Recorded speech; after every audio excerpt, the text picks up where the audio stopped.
ನೀನೇ ಹೋಗಿ ಎಲ್ಲನೂ ಸಾಂತ್ವನ ಹೇಳಿ ಬಂದಿದ್ದೆ. ಆದ್ರೂ ಬಿಜೆಪಿ ಅವರು ಹೇಳ್ತಿದ್ದಾರೆ, ಇಲ್ಲ ಯಾರು ಹೋಗಿ ಖಂಡನೆ ಮಾಡಿ ಬಂದಲ್ಲ ಸಂಭ್ರಮ. ನೋಡಿ, ನಾನು ಬಿಜೆಪಿ ಅವರಿಗೆ ಹೇಳಲಿಕ್ಕೆ ಬಯಸ್ತೇನೆ, ಅವರು ಜಾನ ಕಿವುಡರು. ಅವ್ರಿಗೆ ಬೇಕಾದಾಗ ಮೊಸಳೆ ಕಣ್ಣೀರನ್ನು ಹಾಕ್ತಾರೆ, ಬೇಡಾದಾಗ ಕಿವುಡುತನ ಇದ್ದಂಗೆ ಕುರುಡುತನ ಇದ್ದಂಗೆ ತೋರಿಸ್ತಾರೆ. ನನ್ನ ಸಮಾಜದ ಮಗಳು, ನನ್ನ ಮಗಳ ಸಮಾನದಂತ ನೇಹಾ ಹಿರೇಮಠ ಅವರ ಹತ್ಯೆ ಆದ ತಕ್ಷಣ ನಾನು ಅದಕ್ಕೆ ಖಂಡನೆ ಮಾಡಿದ್ದೀನಿ. ತತ್ಕ್ಷಣ ಹೋಗಿ ಅವರ ತಂದೆಗೆ ತಾಯಿಗೆ ಹೋಗಿ ಸಾಂತ್ವನ ಹೇಳಿ ಬಂದಿದ್ದೀನಿ, ಧೈರ್ಯ ತುಂಬ ಬಂದಿದ್ದೀನಿ. ನಿಮ್ಮ ಮಗಳು ಅಷ್ಟೇ ಅಲ್ಲ, ಅವಳು ಸಮಾಜದ ಮಗಳು.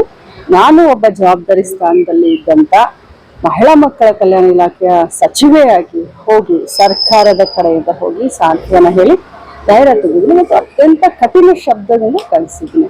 ಬಿಜೆಪಿಯವರು ಇದರಲ್ಲೂ ಕೂಡ ರಾಜಕೀಯ ಮಾಡುವಂತ ಒಂದು ಪರಿಸ್ಥಿತಿ ಅವ್ರಿಗೆ ಬಂದಿದೆ ಅಂದ್ರೆ ನಿಜವಾಗ್ಲೂ ಬಹಳ ನಾಚಿಕೆಗೇಡು.